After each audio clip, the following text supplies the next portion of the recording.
इंसानी दिमाग को समझने के लिए 10 साल तक चलने वाली 1 अरब पाउंड यानी करीब 99 अरब रुपए लागत की परियोजना पर काम शुरू हो गया है। दुनिया के 135 संस्थाओं से जुड़े वैज्ञानिक इस परियोजना में भाग ले रहे हैं, जिसका नाम है द ह्यूमन ब्रेन प्रोजेक्ट। इसमें से ज्यादातर वैज्ञानिक यूरोपियन है। इसका उद्देश्य एक ऐसी तकनीकी विकसित करना है जिससे दिमाग की कंप्यूटर से नकल तैयार की जा सके। ये हर साल प्रकाशित हजारों न्यूरोसाइंस के शोध पत्रों से दिमाग पर शोध के आंकड़ों का डाटाबेस भी तैयार करेगा।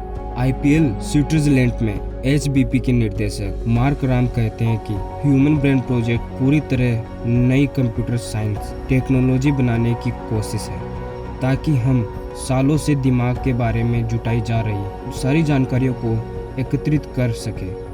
इस परियोजना को यूरोपियन संघ भी आर्थिक सहायता दे रहा है। परियोजना से जुड़े वैज्ञानिक मानते हैं कि वर्तमान कंप्यूटर तकनीकी दिमाग की जटिल क्रियाओं की नकल करने में सक्षम नहीं है, लेकिन 1 दशक के अंदर ही सुपर कंप्यूटर इतने ताकतवर हो जानी चाहिए कि इंसानी दिमाग की पहली नकल का प्रारूप तैयार हो सके।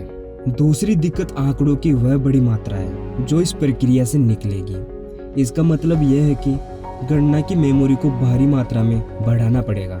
ABP को ह्यूमन जीनोम प्रोजेक्ट न्यूरोसाइंस समकक्ष की तरह देखना चाहिए। ह्यूमन जीनोम प्रोजेक्ट हमारे पूरे जेनेटिक कोड को तैयार करने के लिए दुनिया भर के हजारों वैज्ञानिक शामिल थे। इसमें 1 दशक से ज्यादा का समय और सैकड़ों अरब रुपए खर्च हुए। उस प्रोजेक्ट में हर कोशिका में पाए जाने वाले 3 अरब मूल जोड़ों का नक्शा बनाया गया था, जिससे हमारा पूरा जेनेटिक कोड तैयार होता है। लेकिन ह्यूमन ब्रेन प्रोजेक्ट पूरे इंसानी दिमाग का नक्शा नहीं बनाएगा, क्योंकि ये बहुत ज़्यादा जटिल है। दिमाग के करीब 100 अरब न्यूरॉन या तंत्रिका कोशिका होती है और करीब 100 ट्रिलियन सूत्र युग्मक संपर्क होते हैं। न्यूरोमॉर्फिक कंप्यूटर मैनचेस्टर विश्वविद्यालय के वैज्ञानिक एक ऐसा मॉडल बना रहे हैं जो दिमागी क्रिया के 1% की नकल करेगा। द स्पेनकर प्रोजेक्ट के मुखिया स्टीव फरबेर हैं, जो कंप्यूटर उद्योग का एक जाना माना नाम है। उन्होंने BBC के माइक्रो कंप्यूटर के डिजाइन में महत्वपूर्ण भूमिका निभाई थी।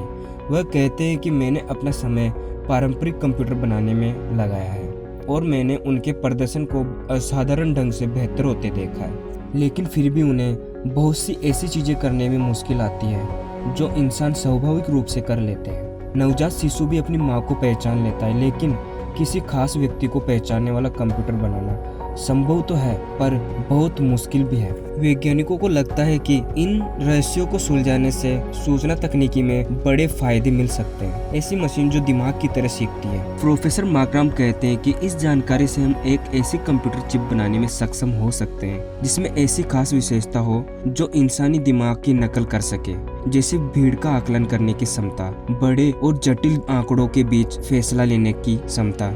इस परियोजना का एक मुख्य उद्देश्य दिमागी बीमारियों की एक बेहतर वैज्ञानिक समझ विकसित करना भी है। इससे तंत्रिका संबंधी गड़बड़ी का एक एकीकृत नक्शा बनाकर ये देखा जा सकेगा कि उनका आपस में क्या संबंध है। HBP दल को यकीन है कि इससे दिमागी बीमारियों के ज्यादा वस्तुनिष्ठ तरीके से निदान और इलाज में मदद मिलेगी।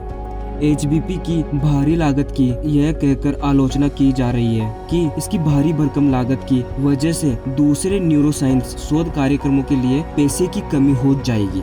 इस परियोजना की बड़ी महत्वाकांक्षा ने भी कुछ संदेह पैदा कर दिए कि क्या सचमुच 1 दशक में ये दिमाग को समझने की क्षमता में क्रांतिकारी बदलाव ला सकेगा। वह कहते हैं कि कई तरह के अविश्वासों की पर्याप्त वजह है, लेकिन अगर हम लक्ष्य को पूरी तरीके से हासिल भी नहीं कर पाते हैं तो भी हम इतनी प्रगति तो कर ही लेंगे कि मेडिसिन, कंप्यूटिंग और समाज के लिए फायदेमंद होगी।